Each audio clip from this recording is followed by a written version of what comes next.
John Bercow has been re-elected unopposed as Speaker of the House of Commons as MPs return to Parliament for the first time after the election. The choice of the next Speaker was the first act of the new Parliament before newly elected MPs are sworn in. Mr. Bercow told MPs that he would be the champion of backbenchers and ensure the Commons remained at the heart of our democratic system. Mr. Bercow has divided opinion among MPs since first being elected in 2009. Efforts by the Conservatives on the final day of the last Parliament to change the procedures for the Speaker's re-election, which would have made it easier to oust him, were defeated after rebel Tories joined forces with Labour and others to block them. Mr. Bercow was re-elected without a vote on Monday, as was the case after the 2010 election. If a single MP had objected to him continuing in the role, a vote of all MPs would have been held. Giant. Mr. Bercow said he had been honored to serve as Speaker for the past 6 years and would be honored to continue in that role for a little longer.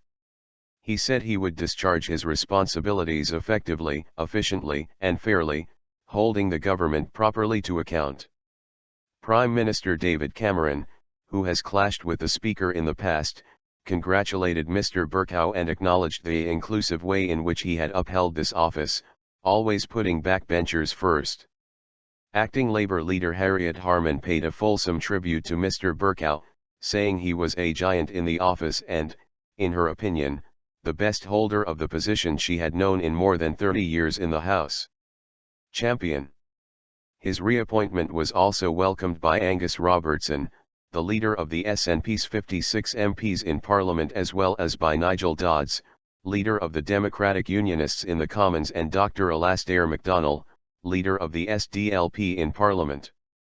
Former Scottish Secretary Alastair Carmichael welcomed Mr. Bercow's reappointment on behalf of the Lib Dems, joking that he was speaking on behalf of the elite cadre of his party's representatives left in Parliament after they were reduced from 57 to 8 MPs. Conservative MP Jacob Rees-Mogg, who nominated Mr. Bercow, said it was vital for constitutional reasons that speakers were not removed against the will of the Commons. The Speaker is the champion of the House of Commons against all comers, he said.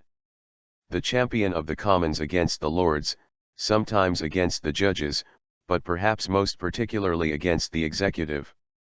Many MPs have praised Mr. Bercow's reforms to Commons procedure, insisting they breathed new life into Parliament and gave the opposition and backbenchers more opportunity to question ministers on urgent matters. But some Conservatives regard Mr. Bercow, who used to be a Conservative MP but as Speaker is independent and nonpartisan, as a polarizing figure and suggest that he unduly favoured Labour and the Lib Dems in the last Parliament. Mr. Bercow, who is responsible for maintaining discipline in the Commons, was first elected in the wake of the scandal over MPs' expenses, which led to the resignation of his predecessor Michael Martin.